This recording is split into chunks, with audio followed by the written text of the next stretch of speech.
கோவை மத்திய பேருந்து நிலையம் அருகே உள்ள வாகனம் நிறுத்தும் இடத்தில் அதிக கட்டணம் வசூலிக்கப்படுவதாக குற்றச்சாட்டு எழுந்துள்ளது. இருசக்கர வாகனம் நிறுத்தும் இடத்தில் முதல் 2 மணி நேரத்திற்கு 10 ரூபாயும் அடுத்த 1 மணி நேரத்திற்கு 5 ரூபாயும் வசூலிக்கப்படுகிறது. இந்நிலையில் அங்கு இருசக்கர வாகனத்தை நிறுத்திய ஒரு பயனாளியிடம் ஊழியர் 160 ரூபாய் கட்டணம் கேட்டதாக தெரிகிறது. மேலும் வாகனங்களை ஒன்றன் மீது ஒன்றாக அடுக்கி வைப்பதால் கீறல்கள் ஏற்படுவதாகவும் குற்றம் சாட்டப்படுகிறது.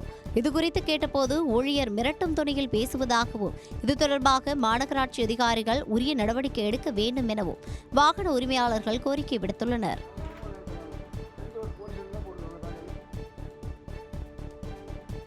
கோவை மாவட்டம் மேட்டுப்பாளையத்தில் பெய்த மழையால் புதிதாக கட்டப்பட்ட மேம்பாலத்தில் தண்ணீர் குளம் போல் தேங்கியுள்ளதால் வாகன ஓட்டிகள் அவதியடைந்துள்ளனர். கடந்த 2020ஆம் ஆண்டு ராமகிருஷ்ணா மெஷின் வித்யாலயா முதல் சாமிச்செட்டிப்பாளையம் வரை 1.4 கிலோமீட்டர் தூரத்திற்கு சுமார் 115 கோடி ரூபாய் மதிப்பீட்டில் மேம்பாலம் கட்டப்பட்டது. இந்நிலையில் கோவையில் பெய்த மழை காரணமாக பெரியநாயக்கன் பாளையம் மேம்பாலத்தில் தண்ணீர் குளம் போல் தேங்கியுள்ளது. முறையாக மழைநீர் வடிகால் பணிகள் மேற்கொள்ளாததே இதற்கு காரணம் என கூறப்படும் நிலையில் உடனடியாக சீரமைப்பு பணிகள் மேற்கொள்ள வேண்டும் என வாகன ஓட்டிகள் வலியுறுத்தியுள்ளனர்.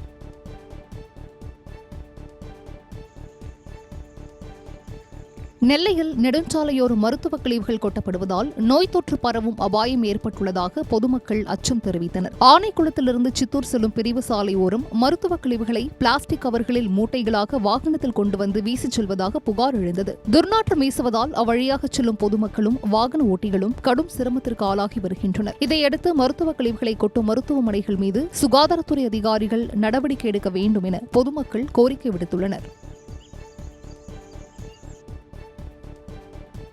கரூர் அரசு மருத்துவமனை வளாகத்தில் உள்ளக கண்ணீர் அழுத்த நோய் குறித்த விழிப்புணர்வு பேரணி நடைபெற்றது.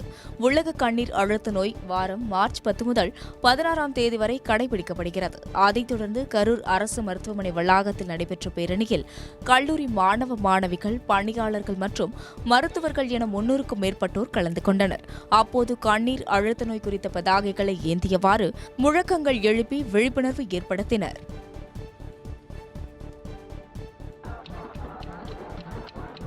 மாசிமக பௌர்ணமியை ஒட்டி மாமல்லபுரம் கடற்கரையில் குவிந்த பழங்குடியின மக்கள் கடற்கரை மணலால் கோவில் உருவாக்கி குலதெய்வ வழிபாடு நடத்தினர். மாசிமக பௌர்ணமி அன்று செங்கல்பட்டு மாவட்டம் மாமல்லபுரம் கடற்கரையில் தங்களது குலதெய்வமான கன்னியம்மன் அருள் பாலித்ததாக பழங்குடியின மக்கள் நம்புகின்றனர். இதன் தொடர்ச்சியாக இரவு கடற்கரையில் குவிந்த மக்கள் தென்னங்கீற்று மற்றும் துணிகளால் குடில்கள் அமைத்து கடற்கரையில் சமைத்து சாப்பிட்டனர். இரவு முழுவதும் கலை நிகழ்ச்சிகளும் நடைபெற்றது. தொடர்ந்து காலை கன்னியம்மனுக்கு மணலில் 7 படி அமைத்து காது குத்துதல், மொட்டை அடித்தல், திருமணம் உள்ளிட்ட சுப நிகழ்ச்சிகளை நடத்தினர்.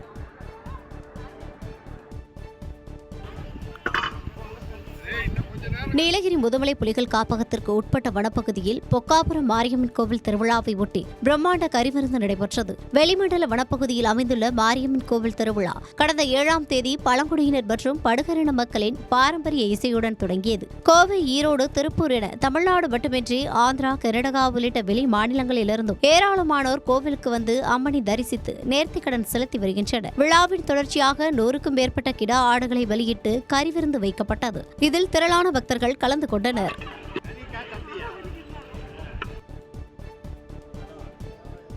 மாசி பௌர்ணமியை ஒட்டி சதுரகிரி சுந்தர மகாலிங்கம் கோவிலில் பக்தர்கள் மலையேறி சென்று சுவாமி தரிசனம் செய்தனர். விருதுநகர் மாவட்டம் மேற்கு தொடர்ச்சி மலைப்பகுதியில் அமைந்துள்ள பிரசித்தி பெற்ற சதுரகிரி சுந்தர மகாலிங்கம் கோவிலில் மாசி மாத பிரதோஷம் மற்றும் பௌர்ணமியை ஒட்டி தமிழகத்தின் பல்வேறு பகுதிகளில் இருந்து ஆயிரக்கணக்கான பக்தர்கள் வருகை புரிந்து மலையேறி சென்று வழிபட்டனர். காலை 6 மணி முதல் 12 மணி வரை பக்தர்கள் மலையேற அனுமதி அளித்தனர். கோவிலுக்கு செல்லும் வழியில் உள்ள நீரோடைகளில் குளிக்கக்கூடாது, இரவில் தங்குவதற்கு அனுமதி கிடையாது உள்ளிட்ட பல்வேறு கட்டுப்பாடுகளை வனத்துறை விதித்துள்ளது.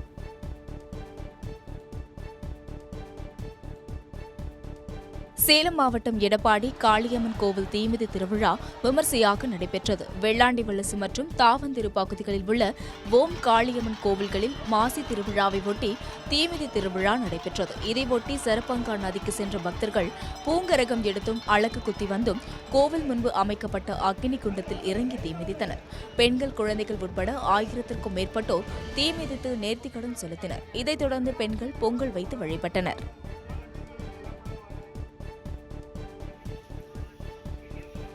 திருச்சி மாவட்டம் சமயபுரம் மாரியம்மன் கோவிலில் பக்தர்கள் 1,06,00,000 ரூபாய் காணிக்கை செலுத்தியதாக தெரிவிக்கப்பட்டுள்ளது. சமயபுரம் மாரியம்மன் கோவிலுக்கு வரும் பக்தர்கள் உண்டியலில் செலுத்திய காணிக்கை எண்ணும் பணி நடைபெற்றது. அதில் ரொக்க பணமாக 1,06,20,000 ரூபாயும் 2 கிலோ 150 கிராம் தங்கமும் 3 கிலோ 580 கிராம் வெள்ளியும் 103 அயல்நாட்டு ரூபாய் நோட்டுகளும் கிடைக்கப்பட்டதாக தெரிவிக்கப்பட்டுள்ளது.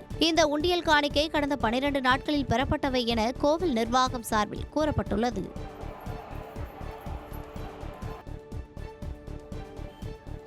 ராணிப்பேட்டை மாவட்டம் அரக்கோணம் அருகே 4வது நாளாக தனியார் டயர் தொழிற்சாலை ஒப்பந்த பணியாளர்கள் போராட்டத்தில் ஈடுபட்டு வருகின்றனர். இச்சிபுத்தூர் பகுதியில் தனியார் டயர் தொழிற்சாலை செயல்பட்டு வருகிறது. இங்கு பல ஆண்டுகளாக பணியாற்றி வரும் ஒப்பந்த தொழிலாளர்களை பணி நிரந்தரம் செய்ய வேண்டும், சம வேளைக்கு சம ஊதியம் வழங்க வேண்டும் உள்ளிட்ட கோரிக்கைகளை வலியுறுத்தி ஒப்பந்த தொழிலாளர்கள் 4வது நாளாக போராட்டத்தில் ஈடுபட்டு வருகின்றனர். இரவும் பகலுமாக அங்கேயே உணவு சமைத்து சாப்பிட்டு போராட்டத்தில் ஈடுபட்டுள்ளனர்.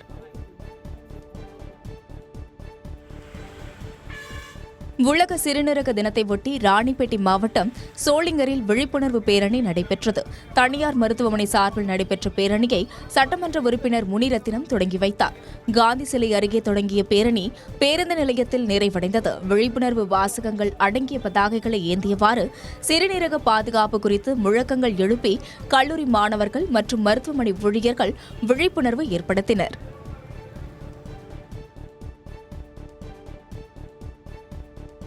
கன்னியாகுமரி மாவட்ட ஆட்சியரின் கையொப்பமிட்டு பள்ளிகளில் நிகழ்ச்சி நடத்தி வசூல் வேட்டை நடத்திய நபர் கைது செய்யப்பட்டார். கன்னியாகுமரி மாவட்ட ஆட்சியரின் போலி கையெழுத்துடன் கடிதம் தயாரித்து பள்ளி கல்லூரிகளில் குழந்தைகளுக்கு திரைப்படம் திரையிட்டு மாணவ மாணவிகளிடம் கட்டணம் வசூலிக்கப்படுவதாக புகார் எழுந்தது. இது தொடர்பாக மாவட்ட செய்தி மக்கள் தொடர்பு அலுவலர் ஜான் ஜெகத் பிரைட் அளித்த புகாரின் பேரில் போலீசார் தனிப்படை அமைத்து விசாரித்தனர். தொடர்ந்து மாற்றுத்திறனாளி சரவணகுமாரை போலீசார் கைது செய்து விசாரணை மேற்கொண்டு வருகின்றனர்.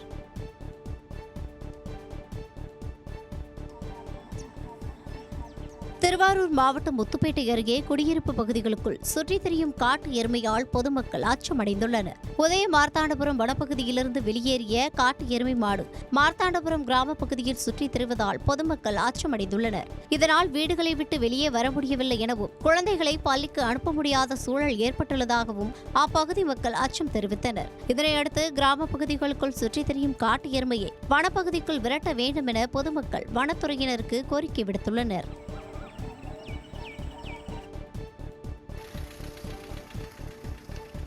ஈரோடு மாவட்டம் சத்தியமங்கலம் அருகே ஆழ்ந்து விழுந்த மின்கம்பி உரசியதில் கல்லூரி மாணவன் உயிரிழந்த சம்பவம் சோகத்தை ஏற்படுத்தியுள்ளது. வேங்கநாயக்கன் பாளையத்தைச் சேர்ந்த தியாகமூர்த்தி என்ற இளைஞர் தனது நண்பர் லோகித்துடன் இருசக்கர வாகனத்தில் பெரிய கள்ளிப்பட்டி செல்லும் சாலையில் சென்று கொண்டிருந்தார். அப்போது முருகன் நகர் துணை மின் நிலையம் அருகே சாலை போரத்தில் அறுந்து கிடந்த மின்கம்பி தியாகமூர்த்தியின் கையில் உரசியதில் அவர் மயக்கமடைந்தார். தொடர்ந்து மருத்துவமனைக்கு அழைத்து சென்றபோது அவர் ஏற்கனவே இறந்துவிட்டதாக மருத்துவர்கள் தெரிவித்தனர். இதுகுறித்து வழக்கு பதிவு செய்த போலீசார் விசாரணை மேற்கொண்டு வருகின்றனர்.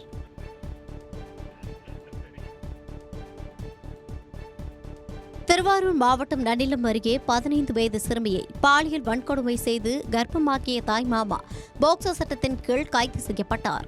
அச்சுதமங்கலம் பகுதியைச் சேர்ந்த 15 வயது சிறுமி 10ஆம் வகுப்பு படித்து வருகிறார். இந்நிலையில் கடந்த 2 மாதங்களுக்கு முன்பு தனது தாய்மாமா மணிகண்டன் வீட்டிற்கு சென்றுள்ளார். அப்போது ஆசை வார்த்தை கூறி சிறுமியை அவர் பாலியல் வன்கொடுமை செய்துள்ளார். இதனால் கர்ப்பமான சிறுமி நடந்தவற்றை பெற்றோரிடம் கூறியுள்ளார். தொடர்ந்து பெற்றோர்கள் அளித்த புகாரின் பேரில் நன்னிலம் போலீசார் வழக்கு பதிவு செய்து மணிகண்டனை போக்சோ சட்டத்தின் கீழ் கைது செய்தனர். சேலம் மாவட்டம் மேட்டூரில் பெட்டி கடையில் விற்பனைக்காக வைக்கப்பட்டிருந்த 508 பாக்கெட் தடை செய்யப்பட்ட புகையிலை பொருட்களை போலீசார் பறிமுதல் செய்தனர். மேட்டூர் பேருந்து நிலையம் எதிரே உள்ள கடைகளில் தமிழக அரசால் தடை செய்யப்பட்ட புகையிலை பொருட்கள் விற்பனை செய்யப்படுவதாக போலீசாருக்கு தகவல் கிடைத்தது. அதன் பேரில் ஆய்வு மேற்கொண்ட போலீசார் செந்தில்குமார் என்பவரின் பெட்டி கடையில் விற்பனைக்காக வைக்கப்பட்டிருந்த 508 ஹார்ன்ஸ், குட்கா உள்ளிட்ட புகையிலை பொருட்களை பறிமுதல் செய்தனர். தொடர்ந்து கடை உரிமையாளரை கைது செய்து விசாரித்து வருகின்றனர். ராமநாதபுரம் மாவட்டத்தில் மண்ணுக்கு அடியில் சிக்கி உயிருக்கு போராடிய நாய்களை தீயணைப்புத்துறையினர் பத்திரமாக மீட்டனர். ராமநாதபுரம் அரண்மனை அருகே உள்ள சிவன் கோவில் குளத்துக்கரையில் காலை நடைபயிற்சிக்காக சென்ற பொதுமக்கள் மண்ணுக்கு அடியில் 4 நாய்கள் சிக்கிக்கொண்டு தலை மட்டும் வெளியே தெரிந்தவாறு உயிருக்கு போராடி கொண்டிருந்ததை கண்டனர். அவர்கள் அளித்த தகவலின் பேரில் சம்பவ இடத்திற்கு விரைந்து வந்த தீயணைப்பு வீரர்கள் மண்ணுக்கு அடியில் சிக்கியிருந்த ஒரு தாய் நாயையும் அதன் 4 குட்டிகளையும் நீண்ட போராட்டத்திற்கு பிறகு பத்திரமாக மீட்டுள்ளனர்.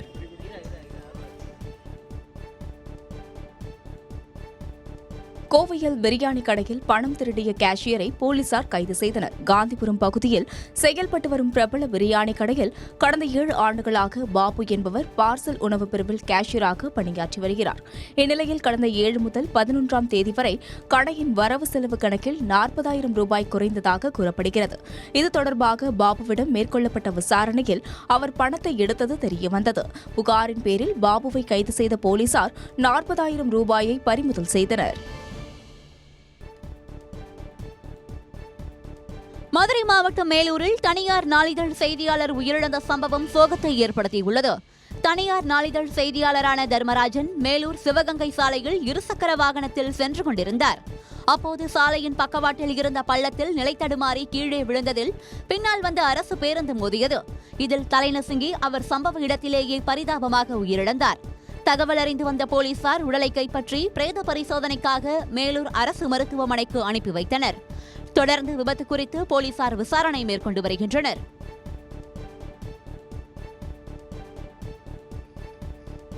இலையுதிர் காலம் தொடங்கியதை அடுத்து கன்னியாகுமரியில் ரப்பர் மரங்களை பராமரிக்கும் பணிகள் ஊழியர்கள் ஈடுபட்டுள்ளனர். ரப்பர் மரங்களில் உள்ள பழைய இலைகள் பழுத்து உதிர்ந்து ஒவ்வொரு மரங்களிலும் புதிய இலைகள் துளிர்விட்டு வருகின்றன. அந்த இலைகள் நன்றாக முதிர்ந்த பிறகே மரத்தில் பால் உற்பத்தி அதிகரிக்கும். இதையடுத்து கன்னியாகுமரியில் தற்போது பால் பிடிக்கும் தொழில் நிறுத்தப்பட்டுள்ளது. இதனைத் தொடர்ந்து தொழிலாளர்கள் ரப்பர் மரங்களை பராமரிக்கும் பணியில் ஈடுபட்டு வருகின்றனர். ஏப்ரல் மாதம் மீண்டும் பால் வெட்டும் பணிகள் தொடங்கும் என தெரிவிக்கப்பட்டுள்ளது.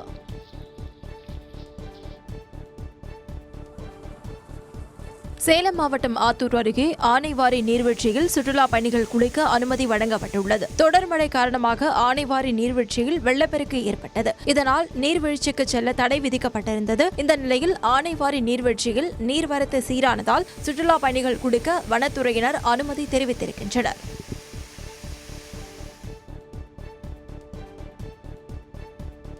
தஞ்சாவூர் மாவட்டம் கும்பகோணத்திற்கு காரில் 500 கிலோ குட்கா பொருட்களை கடத்தி வந்த 2 போலீசார் கைது செய்தனர். நீலத்தநல்லூர் சுங்கச்சாவடியில் போலீசார் வாகன சோதனையில் ஈடுபட்டிருந்தனர். அப்போது பெங்களூருவில் இருந்து வந்த கார் ஒன்று நிற்காமல் சென்றுள்ளது. இதையடுத்து அந்த வாகனத்தை போலீசார் சிறிது தூரம் துரத்திச் சென்று மடக்கி பிடித்து சோதனை மேற்கொண்டனர். அப்போது காரில் 33 மூட்டைகளில் 500 கிலோ குட்கா பொருட்கள் இருந்ததை கண்டறிந்து பறிமுதல் செய்தனர். மேலும் கடத்தலில் ஈடுபட்ட குஜராத்தைச் சேர்ந்த பிரதாப் பாய், கமலேஷ் ஆகியோரை கைது செய்து விசாரணை மேற்கொண்டு வருகின்றனர்.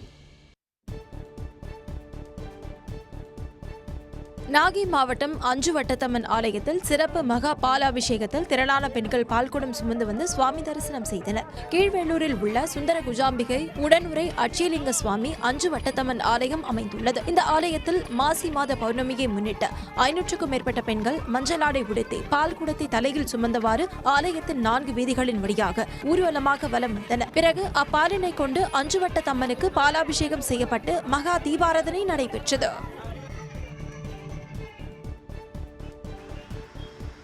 கன்னியாகுமரி மாவட்டம் தக்கலையில் மூதாட்டி முகத்தில் எச்சில் உமிழ்ந்த நபர் பெண் வன்கொடுமை சட்டத்தின் கீழ் சிறையில் அடைக்கப்பட்டுள்ளார். தக்கலையைச் சேர்ந்த 65 வயது மூதாட்டி பரமேஸ்வரி அப்பகுதியில் உள்ள பேருந்து நிலையத்தில் பேருந்திற்காக காத்து நின்றுள்ளார். அப்போது அங்கு மதுபோதையில் வந்த கூலி தொழிலாளி சுப்பிரமணியன் மூதாட்டியின் முகத்தில் எச்சில் உமிழ்ந்ததோடு அவரது சேலையையும் பிடித்து இழுத்துள்ளார். இதுகுறித்து மூதாட்டி அளித்த புகாரின் பெயரில் சுப்பிரமணியன் மீது போலீசார் பெண் வன்கொடுமை உள்ளிட்ட 3 பிரிவுகளில் வழக்கு பதிவு செய்து சிறையில் அடைத்தனர்.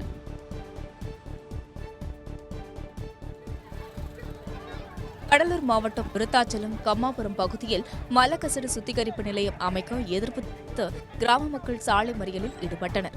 அப்போது நெய்வேலி என்எல்சி நிறுவனத்தினால் தாங்கள் அதிக அளவில் பாதிக்கப்பட்டுள்ளதாகவும் மீண்டும் தங்களை துன்புறுத்தும் வகையில் மலக்கசடு சுத்திகரிப்பு நிலையம் அமைத்தால் தங்களது குழந்தைகளுக்கு தொற்றுநோய் பரவும் அபாயம், காற்று மாசு போன்ற பிரச்சினைகள் வரும் எனவும் குற்றம் சாட்டினர். இதையடுத்து மலக்கசடு சுத்திகரிப்பு நிலையம் அமைக்க எதிர்ப்பு தெரிவித்து சிதம்பரம் விருத்தாச்சலம் சாலையில் பொதுமக்கள் மறியலில் ஈடுபட்டனர்.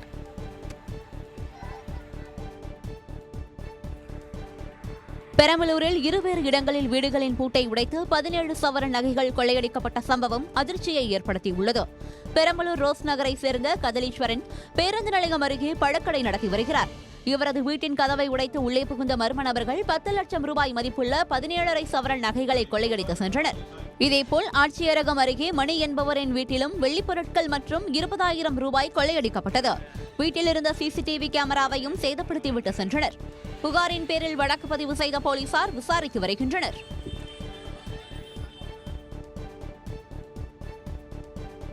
நெல்லை மாவட்டம் நான்குநேரி அருகே பார்வதி அம்மன் கோயில் உண்டிகளை உடைத்து கொள்ளையடிக்க முயற்சித்த மர்ம நபர் அலாரம் அடித்ததும் தப்பி ஓடினார். காரங்காடு பார்வதி அம்மன் கோவிலில் முன்னதாக 2 முறை கொள்ளை சம்பவம் அரங்கேறியது. இதையடுத்து ஊர் மக்கள் ஒன்றிணைந்து கோயிலில் சிசிடிவி கேமரா மற்றும் அலாரம் பொருத்தினர். இதனைத் தொடர்ந்து இரவு ஆயுதங்களுடன் கோயிலுக்குள் புகுந்த மர்ம நபர் உண்டியலை உடைக்க முயன்றார். அப்போது சிசிடிவி கேமராவுடன் இணைக்கப்பட்ட சைரன் ஒலிக்க ஆரம்பித்ததால் மர்ம நபர் தலை தெறிக்க தப்பி ஓடினார். இது தொடர்பான சிசிடிவி காட்சிகள் தற்போது இணையத்தில் வைரலாகி வருகிறது.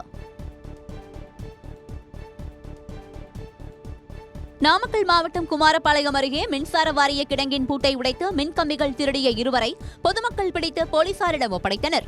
எதிர்மேடு பகுதியில் அமைந்துள்ள மின்சார வாரிய கிளை அலுவலகத்தின் அருகே உள்ள கிடங்கின் வெளியே 2 சக்கர வாகனத்தில் இருவர் மின்கம்பிகளை ஏற்றிக் கொண்டிருந்தனர். இதனை கண்ட மின்வாரிய அலுவலக உதவி பொறியாளர் கூச்சலிடவே அவர்கள் தப்பி செல்ல முயன்றனர். தொடர்ந்து அக்கம் பக்கத்தினர் அவர்களை பிடித்து குமாரபாளையம் போலீசாரிடம் ஒப்படைத்தனர். இதனையடுத்து ஜீவா, வடிவேல் ஆகியோரை கைது செய்த போலீசார் 2 சக்கர வாகனத்தை பறிமுதல் செய்தனர். தூத்துக்குடியில் போதையில்லா தமிழகத்தை உருவாக்குவோம் என்ற தலைப்பில் கல்லூரி மாணவிகள் விழிப்புணர்வு பேரணி மேற்கொண்டனர். சட்டக்கல்லூரி, நர்சிங் கல்லூரி மாணவிகள் கலந்து கொண்ட இந்த பேரணியை தூத்துக்குடி மாவட்ட காவல் கண்காணிப்பாளர் ஆல்பர்ட் ஜான் தொடங்கி வைத்தார். தூத்துக்குடி ராஜாஜி பூங்கா முன்பு தொடங்கிய பேரணி நகரின் முக்கிய சாலைகள் வழியாக சென்றது. போதைப் பொருளுக்கு எதிரான விழிப்புணர்வு வாசகங்களை ஏந்தியவாறும் முழக்கம் எழுப்பியும் மாணவிகள் விழிப்புணர்வு ஏற்படுத்தினர். திருவாரூரில் தமிழக ஊரக வளர்ச்சித்துறை அலுவலர்கள் சங்கம் சார்பில் பணியாளர்கள் வேலை நிறுத்தத்தில் ஈடுபட்டதால் அரசு அலுவலகங்கள் வெறிச்சோடி காணப்பட்டன. 21 அம்ச கோரிக்கைகளை வலியுறுத்தி நீடாமங்கலம், மன்னார்குடி, முத்துப்பேட்டை உள்ளிட்ட ஊராட்சி ஒன்றிய அலுவலகங்களில் பணியாற்றும் 920 பணியாளர்கள் ஒருநாள் அடையாள வேலை நிறுத்த போராட்டத்தில் ஈடுபட்டுள்ளனர். இதனால் அரசு அலுவலகங்கள் வெறிச்சோடி காணப்பட்டன. அரசு பணிகள் முடங்கியதால் பொதுமக்கள் சிரமத்திற்கு ஆளாகினர். திருப்பூர் மத்திய பேருந்து நிலையத்தில் இயங்கும் தனியார் உணவகத்தில் இருந்து வெளியேறும் கழிவுநீர் மக்கள் நடமாடும் பகுதியில் தேங்கி நிற்பதால் நோய் பரவும் அபாயம் ஏற்பட்டுள்ளது. திருப்பூர் மத்திய பேருந்து நிலையத்தின் மைய கட்டிடத்தில் தனியார் உணவகம் ஒன்று செயல்பட்டு வருகிறது. இந்த உணவகத்தின் கழிவுநீர் தொட்டி நிரம்பியதால் கழிவுநீர் வெளியேறி பேருந்து நிலையத்தில் மக்கள் நடமாடும் பகுதியில் தேங்கி நிற்கிறது. துர்நாற்றத்துடன் தேங்கி நிற்கும் கழிவுநீரால் நோய் தொற்று பரவும் அபாயம் ஏற்பட்டுள்ளது. மாநகராட்சி நிர்வாகம் இவ்விவகாரத்தில் உடனடியாக தலையிட்டு நடவடிக்கை எடுக்க வேண்டும் என கோரிக்கை எழுந்துள்ளது.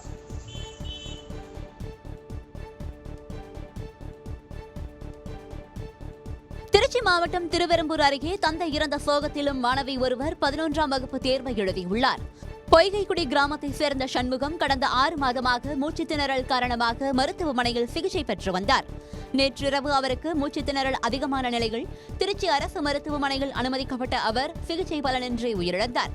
தேனீர்பட்டியில் உள்ள அரசு பள்ளியில் 11ஆம் வகுப்பு படிக்கும் இவரது மகள் ஷாலினி தந்தை இறந்த சோகத்திலும் பொதுத் தேர்வை எழுதியுள்ளார். இதுகுறித்து பேசிய மாணவி தனது தந்தை அடிக்கடி படிக்க வேண்டும் என கூறி வந்ததாகவும் அவருக்காகவே தேர்வை எழுத வந்ததாகவும் கண்ணீர் மல்க கூறினார். பேர் ஷாலினி. நான் பொய்கைக்குடி அசூர் போஸ்ட் தேனீர்பட்டி ஸ்கூலில் படிக்கிறேன். எங்கள் அப்பாவுக்கு 1 வாரமாக உடம்பு சரியாமல் இருந்துச்சு. திரும்பி எங்கள் அப்பா உடம்பு சரியாமல் இருந்து நல்லா குணமாகி வீட்டுக்கு வந்தாங்க. திரும்பி மூச்சு திணறனால திரும்பி நேற்று ஆஸ்பத்திரிக்கு கூட்டிகிட்டு போனாங்க. கூட்டிகிட்டு போனால திடீர்னு ரொம்ப மூச்சு விட முடியாமல் இறந்து போயிட்டாங்க. எங்கள் அப்பா பேர் சண்முகம். எங்கள் அப்பா எப்பயுமே என்னை படின்னு சொல்லுவார். அவருக்காக நான் இந்த எக்ஸாம் எழுத வந்திருக்கேன். திருச்சி மாவட்டம் தென்னூர் அருகே கோயில் திருவிழாவில் பேனர் வைப்பதில் ஏற்பட்ட பிரச்சனையில் பாஜகவை சேர்ந்த 5 பேரை போலீசார் கைது செய்துள்ளனர். தென்னூர் உக்கிரமகாளி அம்மன் கோயில் திருவிழா வரும் 16ஆம் தேதி நடைபெற உள்ளது. இதை முன்னிட்டு தென்னூர் மந்தைகள் ஒரு தரப்பினர் பேனர் வைத்துள்ளனர். இதற்கு மற்றொரு தரப்பினர் எதிர்ப்பு தெரிவித்த நிலையில் அங்கு மோதல் ஏற்படும் சூழல் உருவானது. இதனையடுத்து போலீசார் நடத்திய பேச்சுவார்த்தையை தொடர்ந்து பேனர்கள் அகற்றப்பட்டுள்ளன. இதன் பிறகு இரு தரப்பினரும் அடுத்தடுத்து சாலை மறியலில் ஈடுபட்டதால் பரபரப்பான சூழல் நிலவியது. இதனையடுத்து பாஜக நிர்வாகிகள் 5 பேரை கைது செய்த போலீசார் இருதரப்பை சேர்ந்த 68 பேர் மீது வழக்கு பதிவு செய்துள்ளனர். செங்கல்பட்டு மாவட்டம் திருக்கழுக்குன்றம் அருகே அங்கன்வாடி மையத்திலிருந்து பொருட்கள் திருடியதை புகைப்படம் எடுத்த நபர் கத்தியால் தாக்கப்பட்டதால் பரபரப்பு ஏற்பட்டது. விளாகம் கிராமத்தில் உள்ள அங்கன்வாடி மையத்தில் சத்துணவு பணியாளராக பணியாற்றும் சத்யா குழந்தைகளுக்கு கொடுக்க வேண்டிய அரிசி, பருப்பு, எண்ணெய் உள்ளிட்ட பொருட்களை மூட்டை மூட்டையாக கட்டி எடுத்து சென்றுள்ளார். இதை இளையபெருமாள் என்பவர் புகைப்படம் எடுத்ததாக தெரிகிறது. இதுகுறித்து சத்யா தனது கணவரும் விளாகம் ஊராட்சியின் துணைத் தலைவருமான உமாசங்கரிடம் தெரிவித்தார். இதையடுத்து அவர் இளையபெருமாளிடம் தகராறில் ஈடுபட்டு கத்தியால் அவரது கையை கிழித்ததாக தெரிகிறது. தொடர்ந்து அவர் மருத்துவமனையில் அனுமதிக்கப்பட்டுள்ள நிலையில் காவல் நிலையத்தில் புகார் அளிக்கப்பட்டுள்ளது. திருவண்ணாமலை மாவட்டம் ஆரணி அருகே ஊராட்சி மன்ற அலுவலகத்தில் குடிபோதையில் ரகளையில் ஈடுபட்ட நபரை போலீசார் கைது செய்துள்ளனர். சேவூர் ஊராட்சியில் ஓட்டுநர் மணிகண்டன் வசிக்கும் தெருவில் தேசிய ஊரக வளர்ச்சி திட்டத்தின் கீழ் புதிய கால்வாய் மற்றும் சாலை அமைக்கும் பணிகள் நடைபெற்று வருகின்றன. இதன் காரணமாக அவரது வீட்டின் முன்பு இருந்த தொட்டியை அகற்ற அறிவுறுத்தப்பட்டதாக தெரிகிறது. இதனால் ஆத்திரமடைந்த மணிகண்டன் குடிபோதைகள் கத்தியுடன் ஊராட்சி மன்ற அலுவலகத்திற்கு வந்து ஜன்னல் கண்ணாடிகள் மற்றும் கதவுகளை அடித்து நொறுக்கினார். மேலும் அங்கிருந்த ஊழியர் ஒருவரையும் தாக்கியதாக கூறப்படுகிறது. புகாரின் பேரில் போலீசார் அவரை கைது செய்து விசாரணை நடத்தி வருகின்றனர்.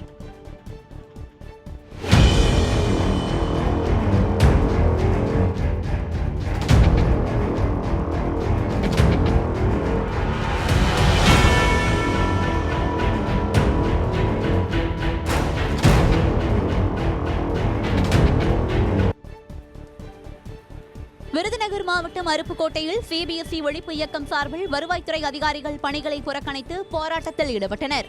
பழைய ஓய்வூதிய திட்டத்தை அமல்படுத்த கோரி அருப்புக்கோட்டை வட்டாட்சியர் அலுவலகத்தில் பணிபுரியும் வருவாய்த்துறை ஊழியர்கள் ஒட்டுமொத்தமாக பணிகளை புறக்கணித்து போராட்டத்தில் ஈடுபட்டனர். அரசு அலுவலகம் வெறிச்சோடி காணப்பட்டதால் பொதுமக்கள் சிரமமடைந்தனர். திருப்பத்தூர் மாவட்டம் வாணியம்பாடி அருகே கொள்ளு பேரன் பேத்திகளுடன் 101வது பிறந்த நாளை கொண்டாடிய மூதாட்டி கேக் வெட்டி உற்சாகமாக கொண்டாடினார். நியூ சிகரணப்பள்ளி பகுதியைச் சேர்ந்த அங்கம்மாளுக்கு 3 மகன்களும் 6 மகள்களும் 10 பேரன் பேத்திகளும் 12 கொள்ளு பேரன் பேத்திகளும் உள்ளனர்.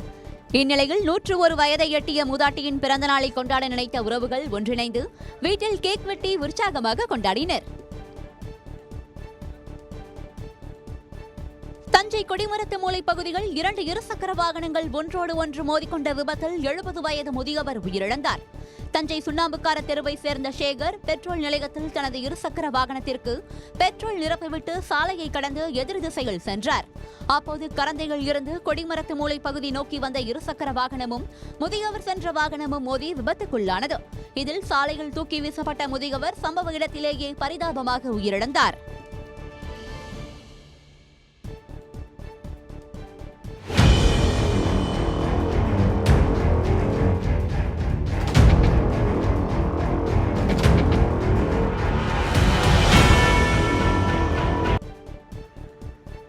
திண்டுக்கல் மாவட்டம் ஆயக்குடி பேரூராட்சி அலுவலகத்தில் மலை போல் குவிந்து கிடக்கும் குப்பை கழிவுகளால் நோய் தொற்று பரவும் அபாயம் ஏற்பட்டுள்ளதாக பொதுமக்கள் அச்சம் தெரிவித்தனர். ஆயக்குடி பேரூராட்சியில் உள்ள 18 வார்டுகளில் சேகரிக்கப்படும் குப்பை கழிவுகள் பேரூராட்சி அலுவலகம் அருகே உள்ள இடத்தில் கொட்டி தரம் பிரிக்கப்படுகிறது. கடந்த 6 மாதத்திற்கு மேலாக தரம் பிரிக்கும் பணி நடைபெறாததால் குப்பை மலை போல் குவிந்து கிடக்கிறது. இதனால் துர்நாற்றம் வீசி மூச்சு திணறல், ஆஸ்துமா போன்ற பிரச்சனைகள் ஏற்படுவதாக அப்பகுதி மக்கள் குற்றம் சாட்டினர். இதனையடுத்து குப்பைகளை அகற்ற கோரி பேரூராட்சி அலுவலகத்தில் காங்கிரஸ் சார்பில் மனு அளிக்கப்பட்டது. குமுதம் மற்றும் தமிழ்நாடு மின்சார வாரியம் இணைந்து வழங்கும் சிக்கனமும் பாதுகாப்பும் யூஸ்ஃபுல் டிப்ஸ் மின் நுகர்வோர் சேவை மையம். மின் கட்டணம் தொடர்பான சந்தேகங்கள், இலவச மின் இணைப்பு குறித்த தகவல்கள், பழுதடைந்த மின் கம்பங்கள் அல்லது பில்லர் பாக்ஸ் குறித்த தகவல் தர, மின் இணைப்பு பெயர் மாற்றம் குறித்த சந்தேகம், இவை அனைத்திற்கும் 9497 9497 என்ற எண்ணை தொடர்பு கொள்ளவும்.